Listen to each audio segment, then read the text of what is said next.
Hello my fair citizens and welcome back to the Salt Mine. Let's get right into it. Luckily the drama really winded down at the end of the year, so welcome to 2022. It has been a successful 2021 as far as the fact that we survived. We're gonna start off 2022 with some ghosting, Strictly Better MTG actually having a heart attack, he's okay by the way, the first tournament with a Neo Championship qualifier invite as the prize, and meta decking. The first thing we're going to talk about is ghosting. Now, this is something that many or most content creators experience on a regular basis, or at least that's what they say. I personally am hesitant to believe that most of this is true. However, there are some cases where it's pretty obvious. Roll the clip. Name Bloodstainmeyer. Tell me you're ghosting without telling me you're ghosting. Name Bloodstainmeyer. Do it. Do it. If you're not familiar with the garbage fire that is the MTGO interface, the opponent just played Pithing Needle against our protagonist in this story, Misplaced Ginger. As Pithing Needle enters the battlefield, name a card, activated ability of sources with that card's name can't be activated. Bloodstainmeyer is a land that has an activated ability of paying life, sacrificing it, and then looking for a swamp or mountain and putting it into play. So at this point, it's game one, and our protagonist hasn't played any cards whatsoever yet. So he said, hey, name Bloodstainmeyer, so I know you're ghosting. And the opponent listened. Now, personally, I think a lot of streamers simply think they're getting ghosted or stream sniped because they're streamers, like it's just a rite of passage or something. But in reality, I think their opponents are usually just bad, or they're making weird plays or decisions, or they're possibly just really good at the game and they're making really good decisions, depending on the situation, of course. So there are many reasons that it may look like they're ghosting or something, but I would say 9 times out of 10, the streamers are just hopped up on that copium. And next we have a very serious topic about SBMTG having a heart attack. Now, we heard on the 29th that he was having angina symptoms, heart, chest pain issue symptoms. I mean, I'm sure it'll be posted some here, whatever that is. Ended up going to the hospital later that night saying, my blood pressure apparently constitutes a hypertensive crisis. That's fun. Now, I have no idea what that means. However, it definitely doesn't sound like fun, let's be honest.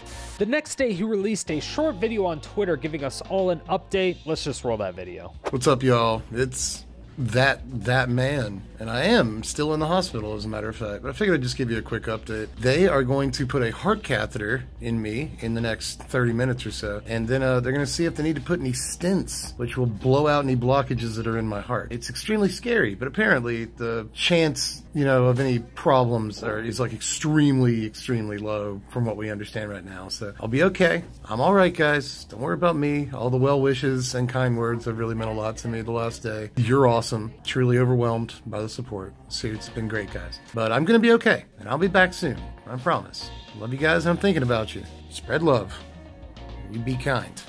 Do it. Now, even though there was a low chance at that time of him having to get stints, it's still a super scary experience. And even after all of that, he's still trying to get other people to spread love to everyone else. So that's really cool. He seems to be a really nice person. I've personally never talked with him, so I mean, it's great. It shows great character for sure. And then the next day, we got this video. Hey everybody, I'm alive. I'm alive, better than ever. I'm just really happy. Just really happy to be alive, guys. They got the stint in. It only took one stint. They didn't have to open me up and, you know, unclog any arteries or anything like that. Just one stint. All it took, you know, I already feel like 1,000,000 times better, guys. I think I feel better than before. Seriously. So, I mean, I know I've already said this, but I just want you guys to know that I mean it. Like, thanks for all the well wishes. I scrolled through your replies to my posts earlier, and I cried just thinking about all the people that care out there. It means a lot to me, guys. It really does. So I'll just let you know. I'll see you very soon, okay? I'm not going to leave you too long without content. I love you guys. Bye. And you can definitely see that he was terrified, but also very relieved. It was really nice to see a lot of people in the MTG community just coming together and showing so much love organically on his Twitter and just everything. So give everyone a round of applause, yourself a round of applause. Definitely show him some love. If you know him, go over to his Twitter, his YouTube, check it out. All the links will be in the description below. Now, enough with the sad stuff. The next topic we have is the very first tournament for a Neo Championship qualifier invite as the reward. Congratulations to Hollywood Pizza for growing his Pizza Box Open tournament group to a notable size in order to get one of these, because this is a huge deal, especially for being the very first one of the year. Now, I'll let Hollywood Pizza tell you all the details of the tournament, but I'm really excited to also cast this tournament. Hashtag self-promote.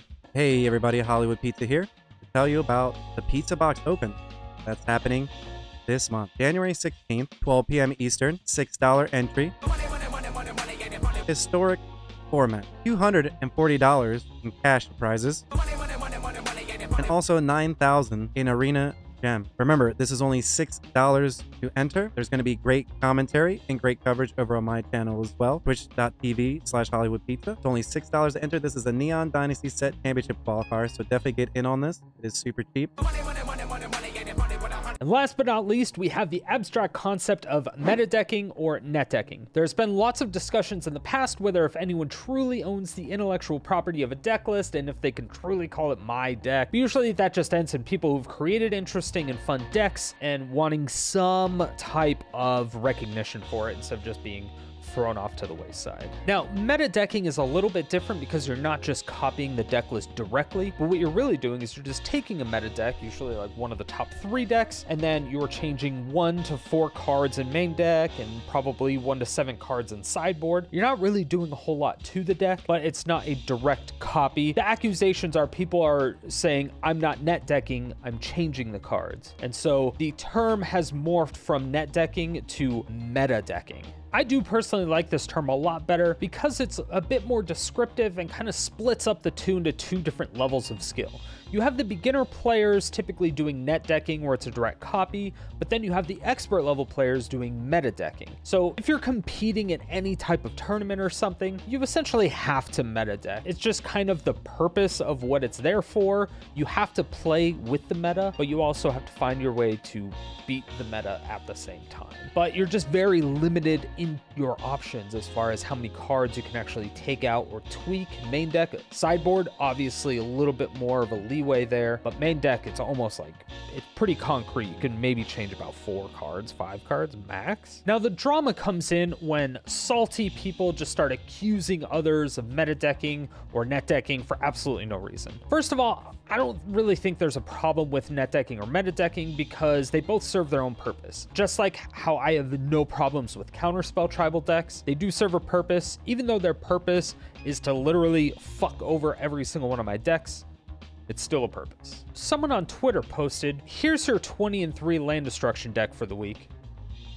First of all, what kind of piece of shit plays land destruction? But then there was a comment under that that said, aw, losers can't play without meta decking. Now, I'm no expert, but I don't know if land destruction has ever been meta at any point in time for MTG. I know Ponza has been around in Modern for a while, but I don't think it's done anything notable. However, if you actually look at the deck list in question, you'll see a ton of meta cards in there. You'll see Casualties of War, Underrealm Lich, Planewide Celebration, even Mastermind's Acquisition. So this person's comment is completely valid. It makes 100% sense. This person that posted the original deck list is just pushing out meta decks, and then it seems like taking credit for them, which is also really shady. And let me know what your thoughts are on meta decking in the comments section below. Thank you all so much for watching to the very end. I do appreciate it. It helps the channel grow, especially since it's a new one. So please share it with anybody who you think might be interested. Hit that subscribe button, bell notification, and leave a comment.